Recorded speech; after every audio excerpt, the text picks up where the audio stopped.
क्योंकि यह झुंझुनू वो है, क्योंकि झुंझुनू में हमने देखा है यह शहीदों की भी धरती है, यह भामाशाहों की भी धरती है और यह किसानों की भी धरती है। और सबसे ज्यादा हमारी उन बेटियों की जो शिक्षा की अलग जगाने के लिए राजस्थान में नहीं पूरे देश में हमारी बेटियां शिक्षा के लिए अलग जला रहे हैं, ऐसी बेटियों की भी धरती है। प्रधानमंत्री नरेंद्र मोदी जी के मार्गदर्शन में, क्योंकि जब बेटी बचाओ बेटी पढ़ाओ का नारा दिया था तो देश के यशस्वी प्रधानमंत्री नरेंद्र मोदी जी ने हरियाणा के बाद अगर वो प्रारंभ किया तो इस झुंझुनू की धरती से किया था, झुंझुनू की धरती से किया था। मैं झुंझुनू के लाल जिन्होंने मातृभूमि के लिए अपने आप को समर्पित कर दिया, ऐसे परमवीर चक्र विजेता पीरू सिंह शेखावत जी को मैं प्रणाम करता हूं। 27 लाख किसान भाइयों को करीब 1200 करोड़ रुपए से अधिक की राशि का आज वितरण किया गया है। हटाओ के नारे से वोट मांगते थे, लेकिन कभी उनका गरीब से और किसान से वास्ता नहीं रहा। मैं आपको बताना चाहता हूं मेरे भाई और बहनों, इस शेखावाटी में कांग्रेस के बड़े बड़े नेता हुए हैं और आपके बीच में आए हैं। मेरे उन बुजुर्गों से पूछ लीजिएगा कि 40 साल से लगातार वो इस बात को कहते हैं और जब चुनाव आते हैं तो सफेदी डलवा देते हैं कि इधर से यमुना का पानी आ रहा है, इधर से ये पानी आ रहा है, लेकिन 40 साल में कुछ हुआ क्या? मैं आपसे पूछना चाहता हूं 40 साल में कुछ हुआ क्या? लेकिन देश के यशस्वी प्रधानमंत्री नरेंद्र मोदी जी के नेतृत्व में आप देख रहे हैं हरियाणा से यमुना के पानी का समझौता भी हुआ और आप सभी को पता है उसकी डीपीआर भी बन रही है, उसके लिए टास्क फोर्स का गठन भी हो गया है। 10 दिन पहले ही उसकी प्रोग्रेस आई है और वो पूरी तरह से तैयार हो रही है। आने वाले समय में डीपीआर बनेगी, उसका शिलान्यास भी होगा और हमारे शेखावाटी के लोगों को यमुना का पानी भी मिलेगा।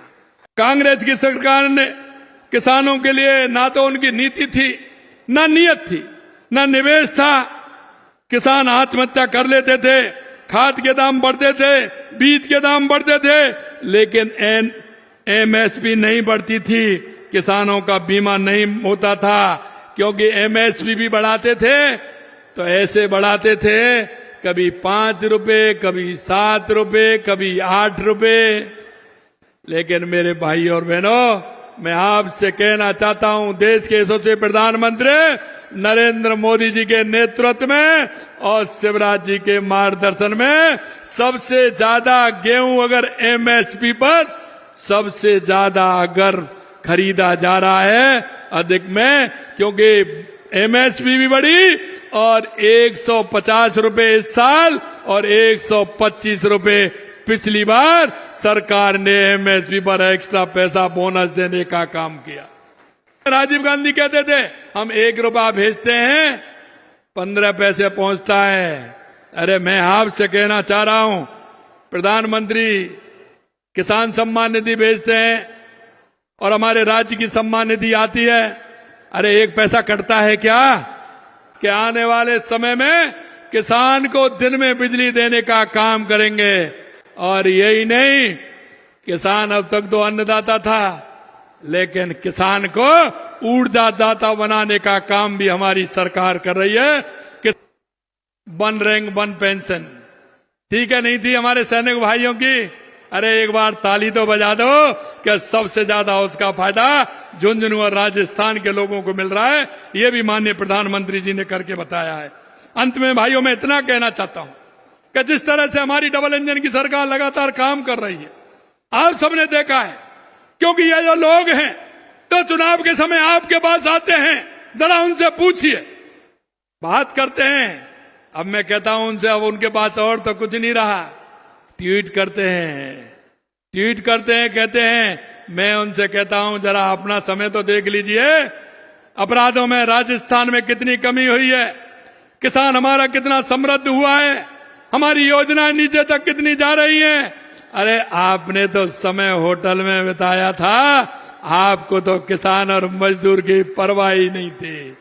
मेरे भाई और बहनों, इतना ही निवेदन करना चाहता हूं कि जो हमारी पार्टी संकल्प पत्र को लेकर के आपके बीच में आई थी, हम एक एक वादे को पूरा करेंगे और हमारे किसान, हमारा मजदूर, हमारा युवा, हमारी महिला का उत्थान करेंगे। मैं युवा भाई बहनों से कहना चाहता हूं, 75,000 नियुक्ति पत्र दे दिए, अगले महीने और आने वाले हैं, वैकेंसी भी निकाली है, आराम से पढ़िए, मेहनत करिए। अरे राज्य सरकार तो दे ही रही है, लेकिन राइजिंग राजस्थान के तहत कई कंपनी आ रही हैं, उसमें भी रोजगार मिलेगा। विश्वकर्मा योजना के माध्यम से भी रोजगार मिलेगा। इतना ही मैं कहना चाहता हूं। सबको दोनों हाथ जोड़ के प्रणाम करता हूं, आप सबको नमस्कार करता हूं। राम राम सा।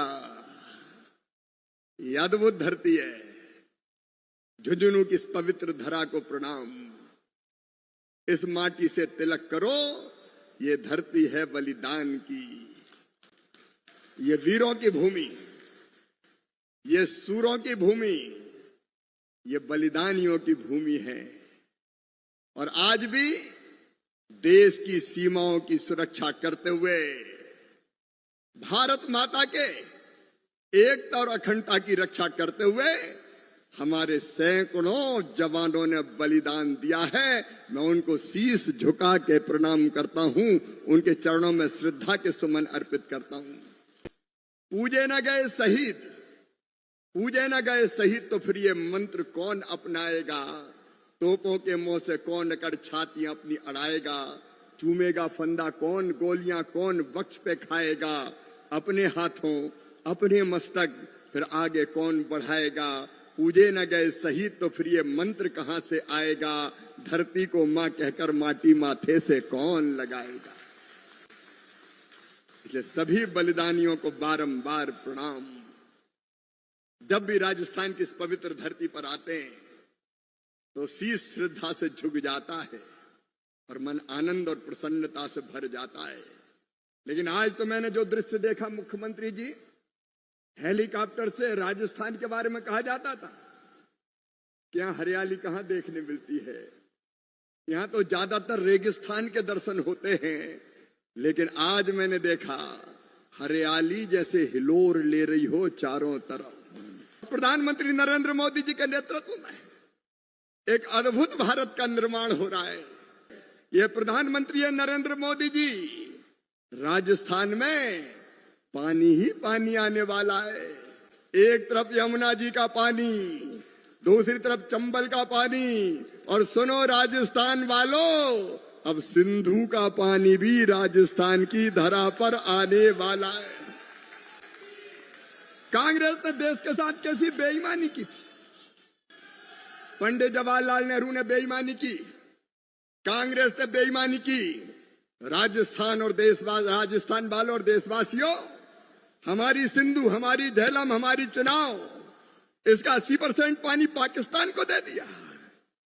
हमारा पानी पाकिस्तान जाएगा और राजस्थान में सूखा रहेगा। प्रधानमंत्री नरेंद्र मोदी जी ने कह दिया, पानी और खून एक साथ बह नहीं सकते। वो सिंधु समझौता रद्द कर दिया। पानी भी दिया नेहरू जी ने और पैसे भी दिए। नहरें पाकिस्तान में बने और वहां से आतंकवादी आए और निर्दोष नागरिकों की पहलगांव में हत्या करें। हमारे 26 निर्दोष नौजवान मार दिए गए। धर्म पूछ पूछ के मारा, धर्म पूछ पूछ के मारा।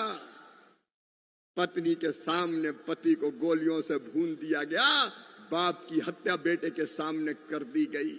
और तब हमारे प्रधानमंत्री नरेंद्र मोदी जी ने कहा था, दुनिया के दूसरे छोर तक भी आतंकवादियों पीछा करेंगे और ऐसी सजा देंगे कि दुनिया याद रखेगी, दुनिया याद रखेगी।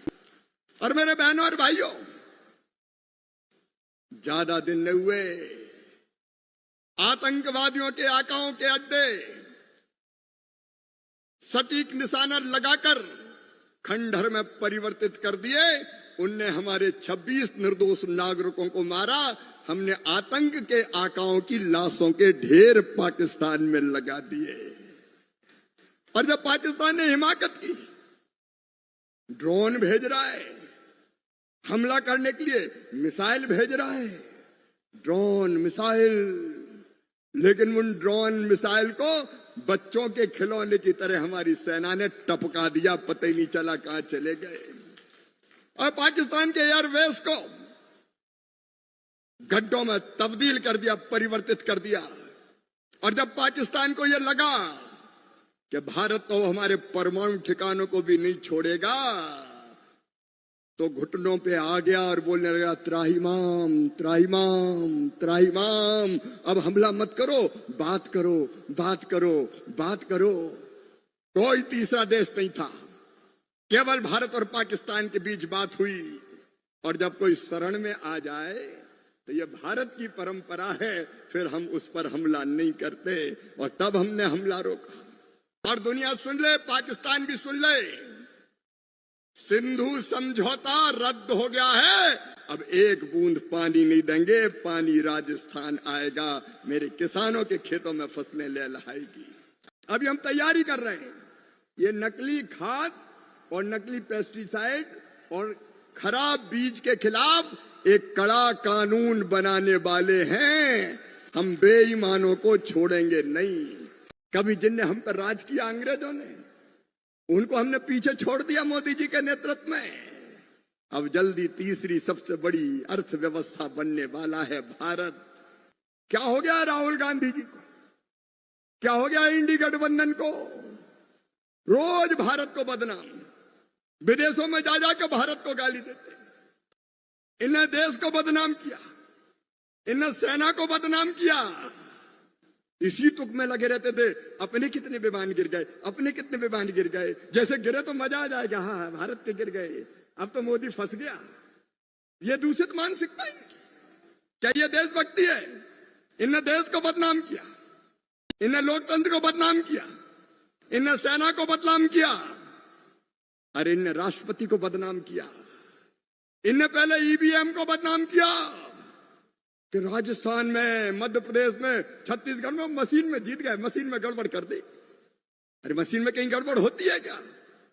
और जब पता चला, चुनाव आयोग ने कहा एफिडेविट लाओ, सुप्रीम कोर्ट ने फटकार लगाई तो भाग गए। अब ईवीएम नहीं, अब कहने लगे वोटर लिस्ट में गड़बड़, वोटर लिस्ट में गड़बड़, वोटर लिस्ट में गड़बड़, वोटर लिस्ट में गड़बड़। खुद में दम है नहीं, राजस्थान को बर्बाद कर दिया।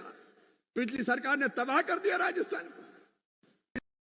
और अब जब जनता ने पूरी तरह धराशायी कर दिया तो voter list, voter list, voter list.